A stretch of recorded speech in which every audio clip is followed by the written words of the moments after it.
Saudara-saudara kekasih dalam Tuhan Yesus, puji dan syukur kepada Tuhan kita dapat bertemu lagi di dalam acara Renungan Harian GP Pangkal Pinang. Sebelum kita bersama merenungkan firman Tuhan ini, mari kita berdoa. Bapa di dalam sorga, terima kasih Tuhan telah memimpin kami seminggu lewat seminggu, sehari lewat sehari. Pada hari ini kami kembali boleh belajar firman-Mu. Kami mohon Roh Kudus membuka hati dan pikiran kami untuk mengerti firman-Mu ini. Terima kasih. Dalam nama Tuhan Yesus kami berdoa. Amin. Saudara sekalian, kita akan melanjutkan renungan kita mengenai riwayat Tuhan Yesus. Dan pokok pembicaraan kita pada hari ini adalah ajaran Tuhan Yesus tentang menghakimi sesama manusia. Nah, Alkitab yang mencatat perkataan Tuhan Yesus ini adalah di Injil Matius pasal 7 ayat 1 sampai 5. Sekali lagi, Injil Matius pasal 7 ayat 1 sampai 5. Demikian firman Tuhan. Jangan kamu menghakimi supaya kamu tidak dihakimi. Karena dengan penghakiman yang kamu pakai untuk menghakimi, kamu akan dihakimi. Dan ukuran yang kamu pakai untuk mengukur akan diukurkan kepadamu. Mengapakah engkau melihat selumbar di mata saudaramu, sedangkan balok di dalam matamu tidak engkau ketahui?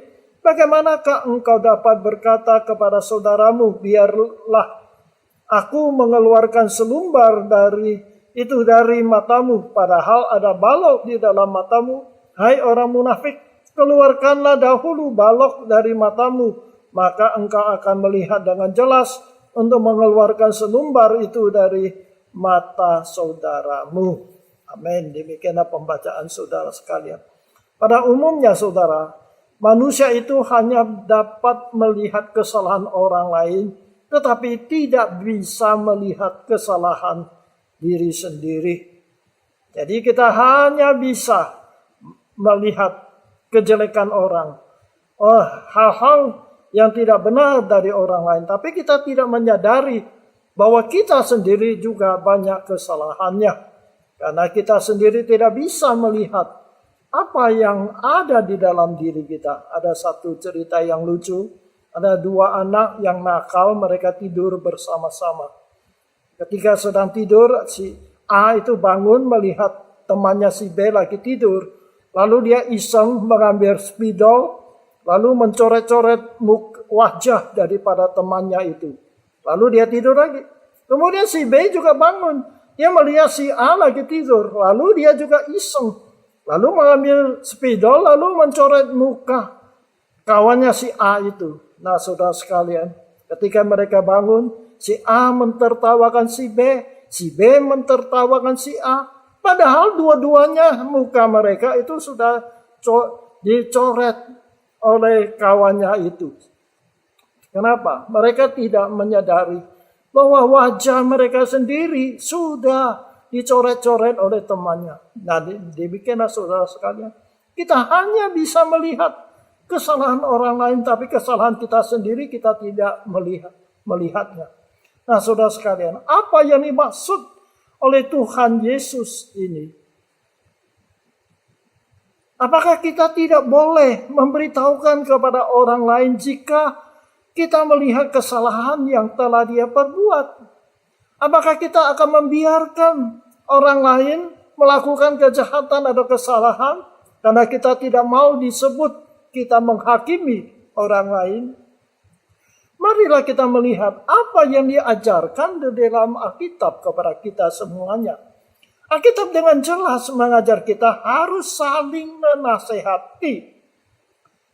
Dapat kita baca di 1 Tesalonika pasal 5 ayat 11. Kata Paulus, karena itu nasihatilah seorang akan yang lain dan saling membangunlah kamu seperti yang memang kamu lakukan.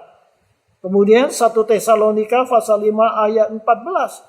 Kami juga menasihati kamu, saudara-saudara, tegurlah mereka yang hidup dengan tidak tertib. Hiburlah mereka yang tawar hati, belalah mereka yang lemah, sabarlah terhadap semua orang. Kemudian kita baca lagi di dalam 1 Timotius pasal 5 ayat 20. Mereka yang berbuat dosa hendaklah kau tegur di depan semua orang agar yang lain itu pun takut. Jadi kita melihat nasihat rasul-rasul ini. Supaya kalau ada orang berbuat salah, kita harus memberi teguran. Kita harus memberi nasihatnya kepada mereka. Nah, kita baca juga Tuhan Yesus mengajar kita, jika ada saudara kita berbuat salah atau dosa, maka kita harus menegur dia dan menasihati dia supaya dia bertobat dan kembali kepada jalan yang benar. Hal ini dapat kita baca di dalam Matius pasal 18 ayat 15 sampai 18. Saya akan bacakan untuk kita. Apabila, kata Tuhan Yesus ya, apabila saudaramu berbuat dosa, tegurlah dia di bawah 4 mata. Jika ia mendengarkan nasihatmu, engkau telah mendapatnya kembali. Jika ia tidak mendengarkan engkau, bawalah seorang atau 2 orang lagi, supaya atas keterangan 2 atau 3 orang saksi, perkara itu tidak disangsikan. Jika ia tidak mau mendengarkan mereka, sampaikanlah soalnya kepada jemaat. Dan jika ia tidak mau juga mendengarkan jemaat, pandanglah dia sebagai seorang yang tidak mengenal Allah atau seorang pemungut cukai.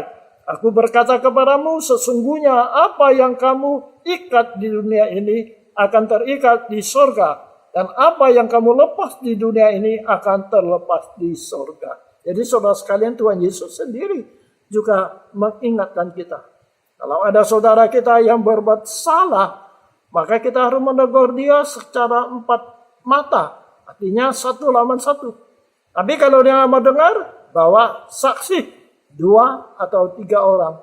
Kalau dia mau dengar saksi, beritahukan kepada jemaat. Kalau tidak mau kalau dia nggak mau dengar kepada jemaat, harus dikucilkan. Jadi saudara sekalian, tidak ada kata tidak boleh memberi nasihat kalau kita mengetahui ada seseorang yang telah jatuh di dalam dosa. Nah, Paulus mengatakan jika ada anggota berbuat dosa yang berat, yang harus menegur dia supaya ia bertobat. Jika ia tidak mau bertobat, harus dikucilkan atau diusir keluar dari jemaat. Hal ini dapat kita baca di 1 Korintus pasal 5 ayat 11 sampai 13. Dengan tegas Paulus memberi nasihat demikian.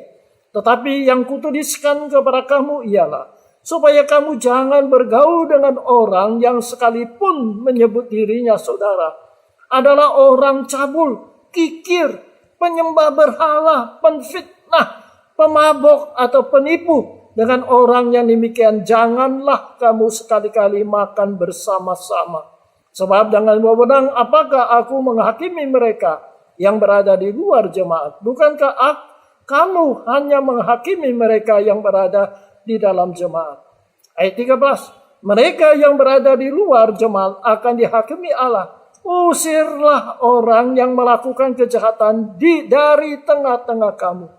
Jadi kita lihat sangat keras. Paulus mengatakan usir mereka yang berbuat dosa yang tidak mau bertobat. Nah saudara sekalian, jadi bukan melihat kesalahan orang lain lalu kita tutup mata pura-pura nggak lihat atau tidak berani menegur mereka. Kita harus memberi teguran kepada mereka. Jadi saudara sekalian, Tuhan Yesus tidak bermaksud jika ada saudara berbuat dosa kita tidak menegur atau tidak boleh nasihati dia. Sebaliknya, kita ada kewajiban memberi nasihat atau menegur orang yang berdosa itu supaya dia bertobat dari dosanya. Saudara sekalian, Yakobus mengatakan jika ada seorang berbuat dosa dan kita menasihati dia sehingga dia bertobat, maka kita menyelamatkan orang itu dan dampak dosanya itu akan tidak berkurang. Jadi berkurang, tidak bertambah-tambah. Saya bacakan nasihat dari Yakobus pasal 5 ayat 19 dan 20. Kata Yakobus, saudara-saudaraku, jika ada di antara kamu yang menyimpang dari kebenaran dan ada seorang yang membuat dia berbalik, ketahuilah bahwa barang siapa membuat orang berdosa berbalik dari jalannya yang sesat, ia akan menyelamatkan jiwa orang itu dari maut dan menutupi banyak dosa. Jadi kalau kita menasihati seseorang yang berdosa sehingga dia bertobat kembali pada jalan benar, kita telah menyelamatkan dia. Dan orang itu telah menutupi banyak dosa. Jadi saudara sekalian, ada beberapa hal yang perlu kita perhatikan jika kita mau memberi nasihat atau menegur saudara kita yang berbuat dosa. Yang pertama, kita harus introspeksi diri kita atau memeriksa diri kita sendiri. Apakah kita sendiri melakukan kesalahan atau dosa seperti dia? Atau bahkan lebih berat atau lebih besar dari dosa orang itu. Maka itu kata Tuhan Yesus, ya, melihat selumbar. Selumbar ini artinya serpihan kayu di mata orang lain. Tetapi di mata kita ada balok, kita sendiri tidak tahu. Jadi kita harus menyadari apa yang ada di dalam diri kita. Kalau kita menegur orang lain, kita introspeksi diri kita sendiri. Apakah dosa kita lebih berat dari orang itu? Jadi kalau kita hanya melihat kesalahan orang lain, kita sendiri tidak mau bertobat, itu namanya kita orang munafik. Kedua, motivasi kita menegur atau menasihati orang lain adalah kasih. Kita menasihati dia, kita ingin dia bertobat dan berubah.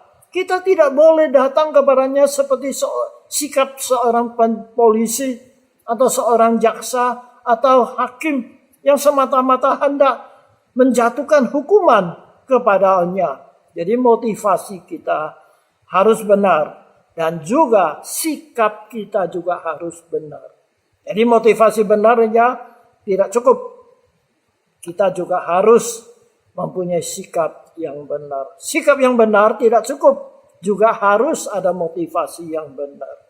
Yang ketiga, kita tidak boleh sengaja mencari kesalahan orang untuk menjatuhkan dia atau mempermalukan dia. Jika kita tidak senang kepada seseorang, maka kita akan sangat mudah mencari kesalahan orang tersebut. Tetapi jika kita mengasihi dia, kita akan menasihat dia supaya dia bertobat dan berubah. Jadi saudara sekalian, maksud Tuhan Yesus bukan melihat seseorang yang berbuat salah, lalu kita biarkan dia, tidak mau peduli dia. Tidak boleh begitu. Kita harus memberi nasihat, pimpin dia kembali. Tetapi satu pihak, kita harus introspeksi diri kita. Apakah kita ini sudah orang yang benar? Janganlah kita hanya melihat kesalahan orang lain, melihat kejelekan orang lain, hanya melihat kelemahan orang lain. Kita sendiri berbuat salah lebih besar dari orang itu. Seperti kata Tuhan Yesus. Kita melihat selumbar di mata orang, tetapi di mata kita sendiri ada balok besar. Kita tidak tahu. Kiranya Tuhan menolong kepada kita supaya kita hidup ya menjadi baik dan juga boleh menjadi nasihat kepada orang lain. Jadi bukan kita tutup mata, tidak mau peduli kepada kesalahan orang lain. Kita mempunyai kewajiban untuk memberi nasihat supaya orang itu bertobat dan kembali pada jalan yang benar. Bukan untuk menghakimi dia. Bukan kita sengaja mencari-cari kesalahan orang itu. Motivasi kita tidak demikian. Kita hanya mau dia mau bertobat, kembali pada jalan yang benar. Amin. Mari kita berdoa. Bapa di dalam surga, kami mohon Tuhan tolonglah kami. Supaya kami jangan menjadi orang munafik. Hanya melihat kesalahan orang lain tetapi tidak melihat kesalahan sendiri. Demikian juga ya Tuhan, tolonglah kami supaya kami memberi nasihat kepada orang-orang yang jatuh di dalam dosa. Supaya mereka boleh kembali kepada Engkau, bertobat kembali kepada Engkau. Beri kami kasih kepada mereka, orang-orang yang jatuh di dalam dosa. Bukan untuk menghakimi mereka, tetapi ingin menasihat mereka kembali pada jalan yang benar. Terima kasih Tuhan, inilah permohonan kami. Dalam nama Tuhan Yesus kami berdoa. Amin. Kiranya Tuhan berkati kita sampai berjumpa kembali pada kesempatan yang lain.